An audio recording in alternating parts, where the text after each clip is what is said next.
คอยทิ้งหัวแหงโลกทั่วน้องดวงโลกทั่วนั่นตอนนี้พี่บอลออกมาอยากปลอดภัยไปต้องเป็นห่วงจับรถรับ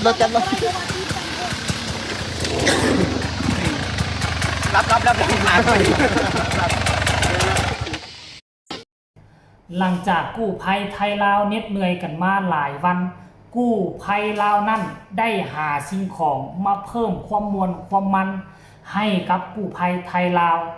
มีมอไซค์วิบากมาจอดฮอดหน้าถ้ำพากันขี่ว่อนดังสนั่นวันไหวขับปลาสนุกสนานมื้อวานนี้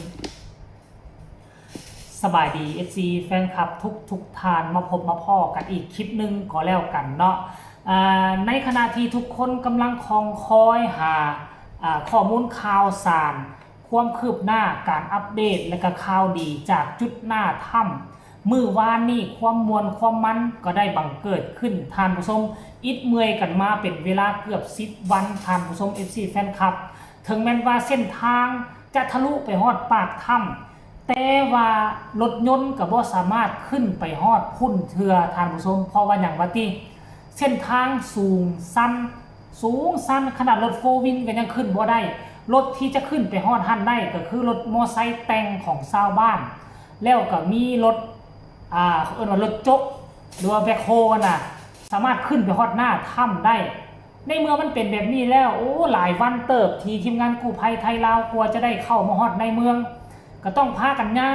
งหลายกิโลคมอิดคมเมื่อยเบิ่งผู้สั้นต้องได้แหงคอแบบนี้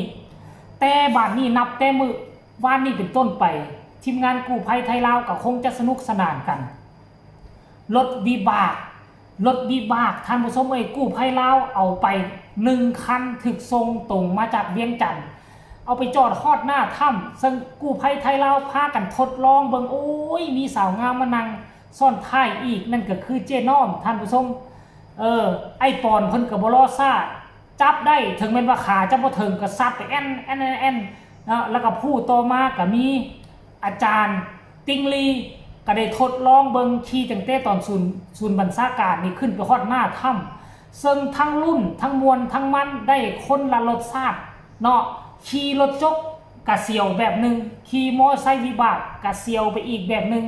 รายละเอียดให้ทุกคนไปชมคลิปวิดีโอดังกล่าวเรานี่สะก่อนว่ามวลมันและเสียวขนาดใดไปชมพร้อมๆกันเลยคอยทิ้งหัวแหงโลกทั่วน้องดวงโลกทั่วนั่นตอนนี้พี่บอลออกมาอยากปลอดภัยไปต้องเป็นห่วงจับรถ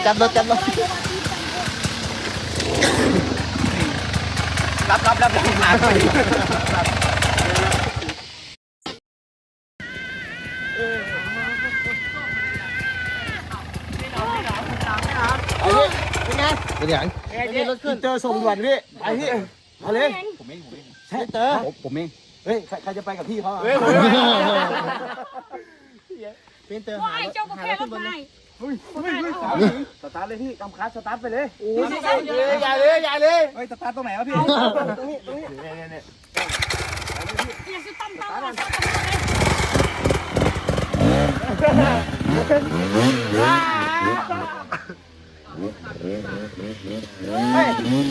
ยวผมต้องงานเลยอย่าสิเต้ายังไงล่ะบัดนี้ไอ้ดีเลยไม่ต้องใช้ตัดถังแค่ร้องอย่างเดียวที่ผู้ป๋องอยู่ข้างบนด้วยวะกลับ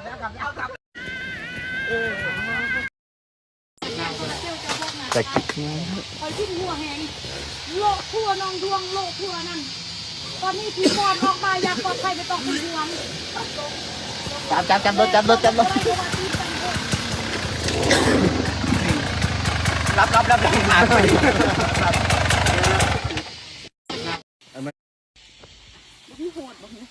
ยังมาส่ง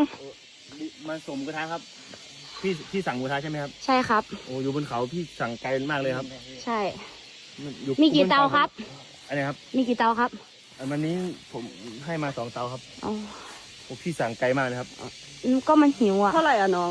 อันนี้นะพี่ไม่ค่าตัวน้องอ่ะเท่าไหร่ค่าตัวผมเขาให้ผมมา20 บาทครับเด็กอีก2ไปแปลเงินมาไปแปลเงินมาเห็นไหมไป40โอ้กูได้กินหมูกระทะน้องมื้อนี้เนาะหมูกระทะสดๆครับเอาหมูกระทะอย่างคือวิตาผัก รอบสองครับรอบสอง อ๋อ รอบแรกมาได้แค่นี้เดี๋ยวปีนตกเขา ดูน้องเหลืองนะ ดูน้องเหลืองไปนะไข่ลวก ไป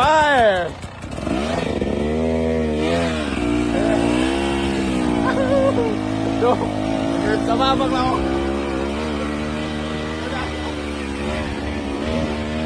ดู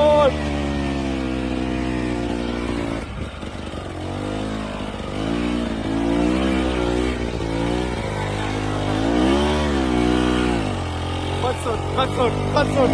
โคตรมันบอก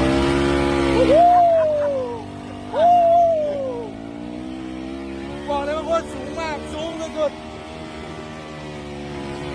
ดังมากครับ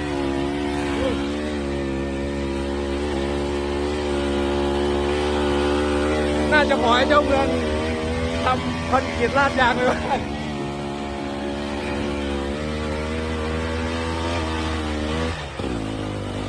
ยังไม่สุดนะครับยังไปอีกไกลโอ้โหถนนโคตรยาวอ่ะขึ้นสูงมากเอาจริงโฟวิวก็ไม่ถึงนะโฟวิวไม่ถึงต้องใช้รถแมคโครอย่างเดียวรถเอ็นดูโร่ได้เอ็นดูโร่ได้เอ็นดูโร่ได้มาทางลงแล้วมาทางลงแล้วสุด